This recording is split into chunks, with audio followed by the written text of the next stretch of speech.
নমস্কার, আমি নীলাঞ্জন দে। আর আজকে আমাদের অতিথি সজল রায়, অঞ্জলি ইনভেস্টমেন্টস এর কর্ণধার। আমরা সজলকে আগেও পেয়েছি প্রোগ্রামে, এটা আমাদের থার্ড অ্যাপিয়ারেন্স একসঙ্গে। সেটা ইম্পর্টেন্ট নয়, যেটা খুব ইম্পর্টেন্ট সেটা হচ্ছে আজকের বিষয়, আজকের টপিক অফ কনভারসেশন সম্পূর্ণ ভিন্ন এবং খুব ইন্টারেস্টিং। এটা হচ্ছে ইনভেস্টরদের এক্সপেকটেশন সম্বন্ধে। আমরা জানি অনেক মানুষ যারা আমাদের সঙ্গে ইনভেস্টমেন্টে আছেন, ইনভেস্টমেন্টের ওয়ার্ল্ডের সঙ্গে জড়িত, তাদের নানান রকম এক্সপেকটেশনস থাকে, অর্থাৎ প্রত্যাশা থাকে।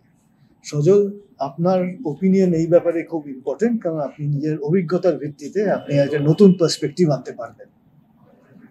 Good afternoon Nilanjan. তো এই ব্যাপারে আগের এপিসোডেও খানিকটা আমরা আলোচনা করেছি। To take it forward, expectation of investor. তো হোয়াট হ্যাপেন্স, যখন একটা ইনভেস্টার নতুনভাবে ইনভেস্ট করে, he extrapolates last 2 to 3 or 5 years return. ভারতবর্ষের স্টক মার্কেট 1979 সাল থেকে আজকে অবধি ধরো 14% এক্সআইআর দিয়েছে লাস্ট 45 ইয়ার্সে। কিন্তু লোকের মনে থাকে গত 5 বছরে কিরকম রিটার্ন দিয়েছে, সে স্টকস হোক, মিউচুয়াল ফান্ডস হোক।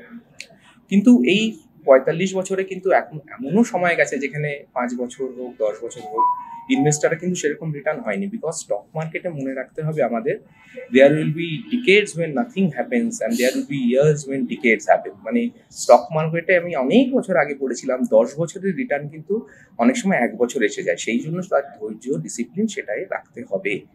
কিন্তু যখন নতুন ইনভেস্টাররা আসে এবং আজকে মিডিয়ার দৌলতে তারা অনেক কিছু নলেজ নিয়ে আসছে, তারা সবসময় গত 5 বছরে কি হয়েছে, 3 বছরে কি হয়েছে, 2 বছর সেই রিটার্নটা দেখে এবং ভাবে যে আগামী 2-3 বছরও সেরকম রিটার্ন হবে। তো আমি যখন নতুন ইনভেস্টারের কাছে যাই, যারা অলরেডি ইনভেস্ট করেছে কিংবা করেনি, তাদের একটা এক্সপেকটেশন থাকে, ইট ইজ ভেরি হাই, যে বলে এখানে তো নিশ্চয়ই 15%, 20% রিটার্ন পাওয়া যায়। আমি বলি না, আমি 20 বছর আগেও বলেছি, এখনো বলি যে যখন আপনার ইনভেস্টমেন্ট হরাইজেন 5, 10, 15, 20 বছর, আপনি 12 থেকে 13% এক্সপেকটেশন ধরেই চলুন। কেন, রিটার্ন আপনার লিনিয়ার না। কখনো 3 বছরে আপনি অনেক বেশি পাবেন, কোনো 2-3 বছরে কেউ কোনো রিটার্ন পাবেন না। কিন্তু লোকেরা যেহেতু সবসময় this is known as recency bias, last 5 বছরের রিটার্ন দেখেই they extrapolate what will happen in next 5 years. অনেক ইনভেস্টারের এক্সপেকটেশন থাকে যে স্টকে বোধহয় 1 বছরেই ডবল হয়। তো আমি তাকে বলি না, এটা হতে পারে আপনার 5 বছরে কিছু হলো না, 1 বছরে 5 গুণও হতে পারে। আমি রিলেট করছি মিউচুয়াল ফান্ড এবং স্টক, যেহেতু দুটোই রিলেটেড। মিউচুয়াল ফান্ডে আমরা কিন্তু এরকমও সব দেখেছি, এবং তুমি যদি ভুলে না গিয়ে থাকো, 2021 অক্টোবরে মার্কেট যখন 18,000 নিফটি হাই করলো, সেখান থেকে 23 মার্চ 1.5 বছর কিন্তু মার্কেট খারাপ ছিল এবং কোনো রিটার্নই দেয়নি। মাঝখানে একবার হাই করলো, কিন্তু লোকে 24 একটা 1-1.5 বছরের মারাত্মক র্যালিতে সেটাও ভুলে যায়। তখন সে যখন 1.5 বছর, এবং সব থেকে যেটা ইম্পর্টেন্ট কথা আমাদের মনে রাখতে হবে, একজন ইনভেস্টার কোন সময় ইনভেস্ট শুরু করলো, তার যাত্রাপথ কখন শুরু হলো। একই বছরের জানুয়ারিতে যখন একজন ইনভেস্ট করছে আর সেই বছরের ডিসেম্বরে যখন একজন ইনভেস্টার ইনভেস্ট করছে, আফটার 3 ইয়ার্স দুজনের রিটার্ন কিন্তু টোটালি ডিফারেন্ট হতে পারে, বিকজ সে শুরুটা কখন করেছিল। তো সেই জন্য যখন একটা ইনভেস্টার, আমি এরকম এক্সাম্পল, আমি তো সবসময় অ্যানেকডোটাল ইভেন্টস দিই, ক্লায়েন্টরা সবসময় কি দেখে, রিটার্ন। এখন আমি আগের এপিসোডগুলো বলেছি যে মোবাইল অ্যাপ এসে গেছে, সবসময় তার সে রিটার্নটা দেখে। কোন ফান্ড কতদিন আগে সে করেছে সে দেখছে না, হতে পারে 6 মাসে দেখাচ্ছে 30% রিটার্ন, 1 বছরে দেখাচ্ছে 1% রিটার্ন। কেন, মার্কেট হয়তো তারপরে পড়েছিল। তখন আমি ইনভেস্টারকে ভুলে বলি, আচ্ছা এটা কিন্তু এই ভুলটা যে ক্লায়েন্ট হয়তো 10-15 বছর ধরে ইনভেস্ট করছে তারও অনেক সময় ভুল হয়।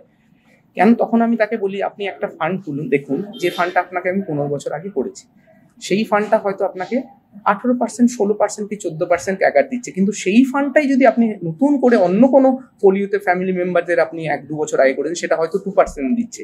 তার মানে কি সেই ফান্ডটা খারাপ হয়ে গেল? একই তো ফান্ড, কিন্তু যাত্রাপথটা ডিফারেন্স। কোনোটা 15 বছর আগে, কোনোটা 1-1.5 বছর আগে।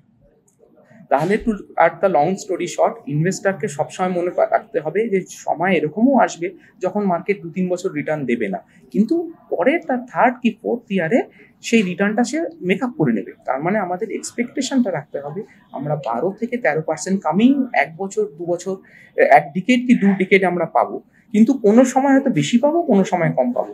You have to tone down your এক্সপেকটেশনটা যদি শুরুতেই হাই থাকে, তাহলে কিন্তু আপনি যদি ভালো রিটার্নও পান 5-10 বছরে, আপনার কিন্তু একটা মনে খারাপ যে আমি সেরকম রিটার্ন পেলাম না। তো think normal return which the market has given over last 10, 20, 30 years and which you can expect in coming 10, 20, 30 years.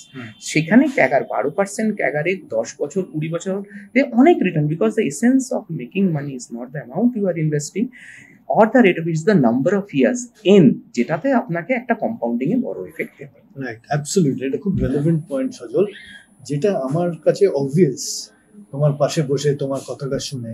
এই যে শর্ট টার্মিজম, খুব শর্ট টার্মে বড় কিছু পাওয়ার এক্সপেকটেশন, রিসেন্সি বায়াস, যেটা তুমি খুব ইউজফুলি মেনশন করলে, এই নেপথ্যে এইটা ব্যাকগ্রাউন্ডে রেখে এই শর্ট টার্মিজমকে ম্যানেজ করবো আমরা কিভাবে অ্যাজ দি অ্যাডভাইজার বা অ্যাজ দ্য কাউন্সিলর, যে ইনভেস্টরকে পথ দেখাচ্ছে, হাত ধরে এগিয়ে নিয়ে যাচ্ছে, আমাদের কি রোল?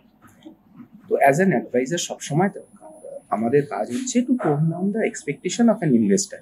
তাকে বিগত 5-10 বছরে কখন হয়েছে, তারপরে আরও একটা কথা আমি বলতে চাই এই সময়, যে কোনো ফান্ড গত 5 বছরে, কেন আমরা দেখেছি ডাটাতে যে ফান্ড লাস্ট 3 বছর 1 নম্বর, সে আজ থেকে পরের 3 বছর বাদে তার র্যাঙ্কিং চলে যায় অনেক সময় 50-100-তে। আর গত 3 বছরে যে ফান্ড খারাপ করেছে, ধরো 40 নম্বর স্থান কিংবা 80 নম্বর স্থান, সে চলে আসে নাম্বার 1-এ।